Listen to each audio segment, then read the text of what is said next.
ಸರಿ, ನಾನಿವತ್ತು ಇಟಾಲಿಯನ್ ರೆಸ್ಟೋರೆಂಟಲ್ಲಿ ಡಿನ್ನರ್ ಬುಕ್ ಮಾಡಿದ್ದೀನಿ. ಆ್ಯಕ್ಚುಲಿ ನೀನು ಕರ್ಕೊಂಡು ಹೋಗಬೇಕು ಅಂದ್ಕೊಂಡಿದ್ದೆ ಕಣೋ. ನಿಂಗೆ ಆ ಫುಡ್ ಇಷ್ಟ ಇಲ್ವಲ್ಲ, ನಾನು ಒಬ್ಬನೇ ಹೋಗ್ತೀನಿ ಅಂತ ಸಿದ್ಧಾರ್ಥ್ ಅಂದ. ಓಕೆ ಡ್ಯಾಡ್ ಅಂತ ಕೂಲಾಗಿ ರೋಹನ್ ರಿಪ್ಲೈ ಮಾಡ್ದ. ಸಿಹಿ ಮೆಸೇಜ್ ಕಳಿಸಿರೋದು ನೋಡಿ ಕಳ್ಳನ್ ಹಾಗೆ ರೋಹನ್ ತನ್ನ ಇಯರ್ಫೋನ್ನ ಕಿವಿಗೆ ಹಾಕೊಂಡ. ಸಿದ್ಧಾರ್ಥ್ಗೆ ಅನುಮಾನ ಬರ್ತಿರೋ ಹಾಗೆ ಮೆಸೇಜ್ ಕೇಳಿಸ್ಕೊಂಡ. ಇಟ್ಸ್ ಟೆರಿಬಲ್ ಯಾರ್, ಈ ಮ್ಯಾಥಮೆಟಿಕಲ್ ಒಲಿಂಪಿಯಾಡ್ ಸಮ್ಸ್ ಬಗ್ಗೆ ನನಗೇನು ಐಡಿಯಾನೇ ಇಲ್ಲ. ಮಮ್ಮಿ ಇದನ್ನ ಪ್ರಾಕ್ಟೀಸ್ ಮಾಡಬೇಕು ಅಂತ ಆರ್ಡರ್ ಮಾಡಿದ್ದಾಳೆ. ಪ್ಲೀಸ್ ನನಗೆ ನೀನು ಸಾಲ್ವ್ ಮಾಡಿರೋ ವರ್ಕ್ಶೀಟ್ಸ್ನ ಕೊಡ್ತೀಯಾ ಅಂತ ಸಿಹಿ ಕೇಳಿದ್ಲು. ರೋಹನ್ ಸ್ಟನ್ ಆದ. ರೋಹನ್ ತುಂಬಾ ಬುದ್ಧಿವಂತ. ಸ್ಟಡೀಸಲ್ಲಿ ಒಂದ್ಸರಿ ಏನಾದರೂ ಕೇಳಿದ್ರೆ ಅವನನ್ನ ಅರ್ಥ ಮಾಡ್ಕೋತಿದ್ದ. ಈವನ್ ಮ್ಯಾಥಮೆಟಿಕಲ್ ಒಲಿಂಪಿಯಾಡ್ ಅಂತ ಇಂಟರ್ನ್ಯಾಷನಲ್ ಲೆವೆಲ್ ಕಾಂಪಿಟೇಷನ್ಗೆ ಇಷ್ಟು ಚಿಕ್ಕ ವಯಸ್ಸಲ್ಲಿ ಪ್ರಿಪೇರ್ ಆಗ್ತಿದ್ದ ಅವನು ನಿಜಕ್ಕೂ ಹೈ ಐಕ್ಯೂ ಇಟ್ಕೊಂಡಿದ್ದ. ಮೊದಲು ರೋಹನ್ ಟ್ಯಾಲೆಂಟ್ ಆಚೆ ಬರ್ತಿರೋ ಹಾಗೆ ಅವನ ಹೋಮ್ ಟ್ಯೂಟರ್ಸ್ ಮೇಂಟೈನ್ ಮಾಡ್ತಿದ್ರು. ಸ್ವತಃ ಜೀನಿಯಸ್ ಅನ್ನಿಸ್ಕೊಂಡಿದ್ದ ಸಿದ್ಧಾರ್ಥ್ಗೂ ಅವನ ಮಗನ್ ಟ್ಯಾಲೆಂಟ್ ಇತ್ತೀಚೆಗೆ ಗೊತ್ತಾಗ್ತಾ ಇತ್ತು. ತನ್ನ ಮಗನ್ ಬ್ರೈನ್ ತನ್ನ ಬ್ರೈನ್ ಅಷ್ಟು ಚುರುಕಾಗಿದೆ ಅನ್ನೋ ಸಮಾಧಾನ ಅವನಿಗಿತ್ತು. ಫೈನ್ ಸಿಹಿ, ನೀನ್ ವರ್ಕ್ಶೀಟ್ಸ್ನ ನನಗ್ ಕಳ್ಸು, ನಾನ್ ನಿನಗೋಸ್ಕರ ಎಲ್ಲ ಸಮ್ಸ್ ಮಾಡ್ಕೊಡ್ತೀನಿ. ಅವನ್ ಮೆಸೇಜ್ ನೋಡಿ ಖುಷಿಯಿಂದ ಸಿಹಿ, ಥ್ಯಾಂಕ್ ಯು ಬ್ರೋ, ನಾನ್ ಸ್ಕೂಲಿಂದ ಬಂದ್ಮೇಲೆ ನನ್ನ ಹೋಮ್ ವರ್ಕ್ನ ಕಳಿಸ್ತೀನಿ. ಇವಾಗ ನಾನು ಲೈವ್ ಸ್ಟ್ರೀಮಿಂಗ್ ಮಾಡಬೇಕು, ತುಂಬಾ ಬ್ಯುಸಿ ಇದ್ದೀನಿ, ಬಾಯ್ ಫಾರ್ ನೌ ಅಂತ ವಾಯ್ಸ್ ರೆಕಾರ್ಡ್ ಮಾಡಿ ಕಳಿಸಿದ್ಲು.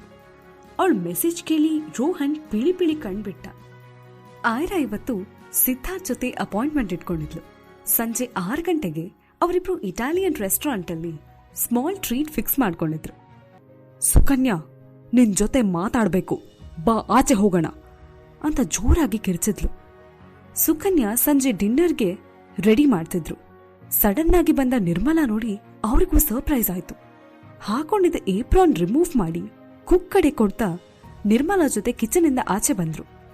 ನಿರ್ಮಲಾ, ನೀನ್ಯಾಕಿಲ್ ಬಂದೆ ಅಂತಾನೆ ನನಗೆ ಅರ್ಥ ಆಗ್ತಿಲ್ಲ, ಏನಾದ್ರೂ ಅರ್ಜೆಂಟ್ ವಿಷಯ ಇತ್ತಾ ಅಂತ ಸುಕನ್ಯಾ ಕೇಳಿದ್ರು.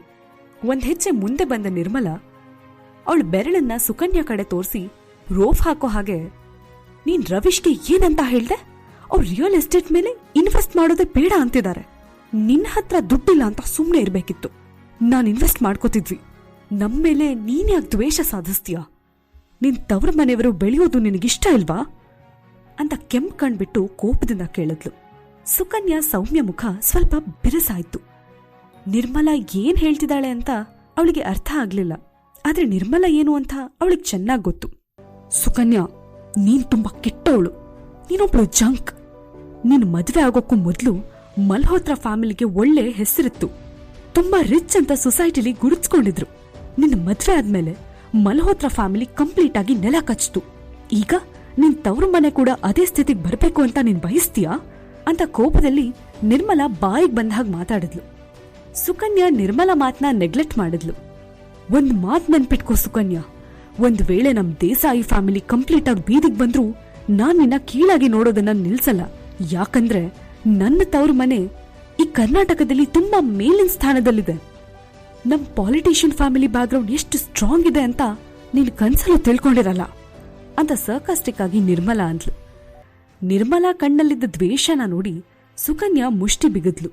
ಅವಳ ಕೆಟ್ಟ ಉದ್ದೇಶನ ಸಾಧಿಸ್ಕೊಳ್ಳಕ್ಕೆ ಎಂಥ ಬ್ಯಾಡ್ ನಿರ್ಧಾರನಾದ್ರೂ ತಗೊಳ್ಳೋಕೆ ರೆಡಿ ಇದ್ದ ನಿರ್ಮಲಾನ ನೋಡಿ ಅವಳಿಗೆ ಅಸಹ್ಯ ಅನಿಸ್ತು. ಸುಕನ್ಯಾ ಒಬ್ಬನೇ ಅಣ್ಣ ರವೀಶ್. ಅವಳ ಅತ್ತಿಗೆ ಮೇಲೆ ವಿಶೇಷ ಪ್ರೀತಿ ಗೌರವ ಇತ್ತು. ಆದ್ರೆ ನಿರ್ಮಲಾ ಯಾವಾಗ್ಲೂ ಸುಕನ್ಯಾನ ತಪ್ಪಾಗಿ ತಿಳ್ಕೊತಿದ್ಲು, ಅವಳನ್ನ ಕೀಳಾಗ್ ಕಾಣ್ತಿದ್ಲು. ಸುಕನ್ಯಾ ಕೂಡ ದೇಸಾಯಿ ಫ್ಯಾಮಿಲಿ ಮಗಳು ಅನ್ನೋದನ್ನ ಅವಳು ಯಾವತ್ತೂ ಲೆಕ್ಕಕ್ಕೆ ತಗೊಂಡಿಲ್ಲ ಅಂತ ಫಸ್ಟ್ ಟೈಮ್ ಅವಳಿಗೆ ಅರಿವಾಯ್ತು. ತಮ್ಮನ್ನ ರೆಸ್ಪೆಕ್ಟ್ ಮಾಡ್ದಿದ್ದವ್ರಿಗೆ ರೆಸ್ಪೆಕ್ಟ್ ಮಾಡೋ ಮನ್ಸು ಸುಕನ್ಯಾಗಿರ್ಲಿಲ್ಲ.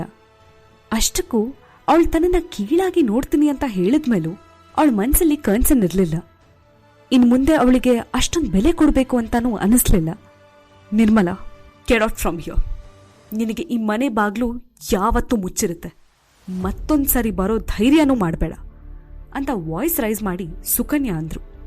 ರಪ್ ಅಂತ ಸೋಫಾಯಿಂದ ಎದ್ದು, ವಾಟ್ ದ ಹೆಲ್, ನಾನೇನು ನಿನ್ ಮನೆಗ್ ಬಾಗ್ಲಿಗೆ ಬರ್ಬೇಕು ಅಂತ ಕಾಯ್ಕೊಂಡಿಲ್ಲ, ಇಂಥ ಡರ್ಟಿ ಪ್ಲೇಸ್ಗೆ ನಾನ್ ಬರೋದೂ ಇಲ್ಲ ಅಂತ ಜೋರಾಗಿ ಕಿರ್ಚಿದ್ಲು. ಸುಕನ್ಯಾ ಸಂಸ್ಕಾರದಿಂದ ಬೆಳೆದವಳು. ಅವಳು ಕೋಪದಿಂದ ಒಂದ್ ಮಾತು ಹೇಳಿದ್ರು ಇನ್ನೂ ರೂಢ್ ಆಗೋಕೆ ಅವಳಿಂದ ಆಗ್ಲಿಲ್ಲ.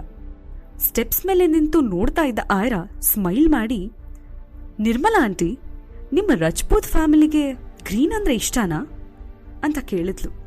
ನಿರ್ಮಲಾ ಆಶ್ಚರ್ಯದಿಂದ ನಿನ್ ಮಾತಿನ ಅರ್ಥ ಏನು ಅಂತ ಹುಬ್ಬುಗಂಟಿಕ್ಕಿ ಕೇಳಿದ್ಲು. ನಿಮ್ಮ ತವ್ರ ಮನೆಯವರು ನಿಮ್ಮನ್ನ ತುಂಬಾ ಕಾಳಜಿ ಮಾಡ್ತಾರಲ್ಲ, ಗ್ರೀನ್ ಕಲರ್ ಇಷ್ಟಪಡೋರು ಹಣನ ಜಾಸ್ತಿ ಇಷ್ಟಪಡ್ತಾರೆ ಅಂತ ಸೈಕಾಲಜಿಕಲಿ ಹೇಳ್ದೆ ಅಷ್ಟೆ. ಅವರು ನಿಮ್ಗಿಂತಲೂ ಕೇರ್ ಮಾಡೋದು ಹಣ ಮಾತ್ರ ಅನ್ಸತ್ತೆ ಅಂತ ಆಯ್ರಾ ಅಂದ್ಲು. ಯು ಸ್ಟುಪಿಡ್, ಇನ್ನ ಇನ್ಸಲ್ಟ್ ಮಾಡ್ತಿದ್ಯಾ ಅಂತ ನಿರ್ಮಲಾ ಕೋಪದಿಂದ ಹೇಳಿದ್ಲು. ಆಯ್ರಾ ಹೇಳಿದ್ದು ನಿರ್ಮಲಾಗೆ ಕ್ಲಿಯರ್ ಆಗಿ ಅರ್ಥ ಆಗಿತ್ತು. ಶ್ರೀಮಂತರು ಯಾವತ್ತೂ ಹಣ ಮಾತ್ರ ಕೇರ್ ಮಾಡ್ತಾರೆ ಅಂತ ಅವಳು ಹೇಳ್ತಿದ್ಲು. ಅದ್ರಲ್ಲೂ ರಜಪೂತ್ ಫ್ಯಾಮಿಲಿಯವರು ಕೇರ್ ಮಾಡೋದು ಹಣ ಮಾತ್ರ ಅಂತ ಆಯ್ರಾ ಹೇಳಿದ್ದು ನಿರ್ಮಲಾಗೆ ಸ್ವಲ್ಪನೂ ಇಷ್ಟ ಆಗ್ಲಿಲ್ಲ. ಅವಳಿಗೆ ಎಷ್ಟು ಕೋಪ ಬಂತು ಅಂದ್ರೆ ಕಂಟ್ರೋಲ್ ಮಾಡ್ಕೊಳ್ಳೋದಕ್ಕೂ ಆಗದೆ ಅವಳು ಸುಕನ್ಯಾ ಕೆನ್ನಿಗೆ ರಪ್ ಅಂತ ಬಾರಿಸಿದ್ಲು. ನಿನ್ನ ಸೊಸೆ ಅಂತ ಮನೆಗೆ ಕರ್ಕೊಂಡು ಬಂದ ಈ ಹುಡುಗಿ ಏನಾದ್ರೂ ಕಾಡಲ್ಲಿ ಬೆಳೆದಿದ್ಲಾ? ಹಿರಿಯರಿಗೆ ಗೌರವ ಕೊಡಬೇಕು, ರೆಸ್ಪೆಕ್ಟಿಂದ ಮಾತಾಡಬೇಕು ಅಂತನೂ ಗೊತ್ತಿಲ್ಲ ಇವಳಿಗೆ. ನನಗೆ ಇನ್ಸಲ್ಟ್ ಮಾಡೋಕೆ ಎಷ್ಟು ಧೈರ್ಯ ಅವಳಿಗೆ ಅಂತ ಜೋರಾಗಿ ಹೇಳಿದ್ಲು. ನಿರ್ಮಲಾ, ನೀ ನನ್ನ ಮೇಲೆ ಕೈ ಮಾಡ್ತೀಯಾ ಅಂತ ಕೇಳಿದ್ಲು. ಆದ್ರೆ ನಿರ್ಮಲಾಗೆ ಸ್ವಲ್ಪನೂ ಗಿಲ್ಟ್ ಫೀಲ್ ಇರಲಿಲ್ಲ. ಅವಳು ಸೊಕ್ಕಿಂದ, ಹೌದು ನಾನು ಹೊಡೆದೆ, ಏನಿವಾಗ? ನಾನು ನಿನ್ನ ಅಣ್ಣನ ಹೆಂಡ್ತಿ, ನಿನ್ನ ಮೇಲೆ ಕೈ ಮಾಡೋ ಅಧಿಕಾರ ನನಗಿದೆ. ನಿನಗೆ ನಾನು ಕೊಟ್ಟು ಏಟ್ನ ರಿಟರ್ನ್ ಮಾಡೋವಷ್ಟು ಡೇರಿದ್ಯಾ ಅಂತ ಕೇಳಿದ್ಲು. ಅವಳಿಗೆ ಚೆನ್ನಾಗಿ ಗೊತ್ತು ಸುಕನ್ಯಾ ಅವಳ ಮೇಲೆ ಕೈ ಮಾಡಲ್ಲ ಅಂತ. ಬಟ್ ಅನ್ಎಕ್ಸ್ಪೆಕ್ಟೆಡ್ಲಿ ಅವಳು ಮಾತು ಮುಗಿಸೋ ವೇಳೆಗೆ ರಪ್ ಅಂತ ಒಂದೇಟು ನಿರ್ಮಲಾ ಕೆನ್ನೆಗೆ ಬಿತ್ತು. ಆ ಫೋರ್ಸ್ ಹೇಗಿತ್ತು ಅಂದ್ರೆ ನಿರ್ಮಲಾ ತಲೆ ಸುತ್ತೋ ಹಾಗಾಯ್ತು. ಅವಳ ದೃಷ್ಟಿ ಮಂಜಾಗಿತ್ತು. ಅವಳು ಸುಧಾರಿಸ್ಕೊಳ್ಳೋಕೆ 2 ನಿಮಿಷನೇ ಬೇಕಾಯ್ತು. ಅವಳು ಕಷ್ಟಪಟ್ಟು ಕಣ್ಣಿಟ್ಟು ಮುಂದೆ ನಿಂತಿದ್ದ ಆಯ್ರಾನ ನೋಡಿದ್ಲು. ನಿರ್ಮಲಾ ಕೆನ್ನೆ ಬಿಸಿಯಾಗಿತ್ತು. ಚುರುಚುರು ಅಂತ ಉರಿ ಜೊತೆಗೆ ಹಲ್ಲು ಕಿತ್ಕೊಂಡು ಬಂದ ಹಾಗೆ ನೋವು. ಅವಳು ಕೆನ್ನೆ ಮೇಲೆ ಕೈನ ಒತ್ತಿ ಹಿಡಿದ್ಲು. ನಿರ್ಮಲಾ ಆಂಟಿ, ನಿಮ್ಗೆ ಹೊಡೆದಿದ್ದು ಸುಕನ್ಯಾ ಆಂಟಿ ಅಲ್ಲ. ಅವ್ರು ಯಾರ ಮೇಲೂ ಕೈ ಮಾಡಲ್ಲ, because she is a cultivated woman ಅಂತ ಕೂಲಾಗಿ ಹೇಳಿದ್ಲು. ನಿರ್ಮಲಾ ಕಣ್ಣಲ್ಲಿ ನೀರು ತುಂಬಿಕೊಳ್ತು. ಅವಳು ಗಂಟ್ಲು ಉಪ್ಪಿ ಬಂತು. ಮಾತು ಹೊರಡದೆ ಗಂಟ್ಲಲ್ಲಿ ಸಿಕ್ಕಾಕೊಂಡಿತ್ತು. ಆಯ್ರಾ ತನ್ನ ಹುಬ್ಬು ಮೇಲೇರಿಸಿ ಮಾತು ಕಂಟಿನ್ಯೂ ಮಾಡಿದ್ಲು. ಆದ್ರೆ ನಾನು ಸುಕನ್ಯಾ ಆಂಟಿ ತರ ಅಲ್ವೇ ಅಲ್ಲ. ಈ ಆಯ್ರಾ ತುಂಬಾ ಒಳ್ಳೆ ಸಂಸ್ಕಾರದಿಂದ ಬೆಳೆದವಳಲ್ಲ. ಬ್ಯಾಡ್ ಟೆಂಪರ್ ಇದೆ ನನಗೆ. ನನ್ನ ಎದುರುಗಡೆ ಹುಚ್ಚುಚ್ಚಾಗಿ ಬಿಹೇವ್ ಮಾಡಿದ್ರೆ ನಾನು ಅದೇ ರೀತಿ ಬಿಹೇವ್ ಮಾಡಬಲ್ಲೆ. ಡು ಯು ಅಂಡರ್ಸ್ಟ್ಯಾಂಡ್ ಅಂತ ಕೇಳಿದ್ಲು. ಫಸ್ಟ್ ಟೈಮ್ ನಿರ್ಮಲಾ ಕೆನ್ನೆಗೆ ಸುಕನ್ಯಾ ಪರವಾಗಿ ಆಯ್ರಾ ಏಟ್ ಕೊಟ್ಟಿದ್ಲು. ಅದನ್ನ ನೋಡಿ ಅವಳಿಗೆ ತುಂಬಾ ಖುಷಿ ಆಯ್ತು. ಅವಳ ಮನ್ಸ್ಗೆ ಆದ ನೋವು ಬೇಸರಕ್ಕೆ ಆಯ್ರಾ ನ್ಯಾಯ ಕೊಡ್ಸಿದ್ಲು. ಸುಕನ್ಯಾ ನೇರವಾಗಿ ನಿಂತ್ಲು. ಆಯ್ರಾಗೆ ರಿಪ್ಲೈ ಮಾಡೋಕ್ಕೂ ನಿರ್ಮಲಾಗೆ ಸಾಧ್ಯ ಆಗ್ತಿಲ್ಲ ಅನ್ನೋದನ್ನ ನೋಡಿದಾಗ ದುರಹಂಕಾರಕ್ಕೆ ತಕ್ಕ ಪಾಠ ಸಿಕ್ತು ಅಂತ ಅನ್ಸಿ ಹೇಳಿದ್ಲು. ನಿರ್ಮಲಾ, ನೀನು ಹೋಗೋಕ್ಕೂ ಮೊದಲು ನನ್ನ ಅಪಾಲಜಿ ಕೇಳು. ಜೀವನದ ನಿಗೂಢವಾದ ಕಥೆಯನ್ನ ತಿಳ್ಕೋಬೇಕಂದ್ರೆ ಈಗಲೇ ಡೌನ್ಲೋಡ್ ಮಾಡಿ ಪಾಕೆಟ್ FM ಮತ್ತು ಕೇಳಿ ಐರಾ. ಲಿಂಕ್ ಡಿಸ್ಕ್ರಿಪ್ಷನ್ ನಲ್ಲಿ ಇದೆ.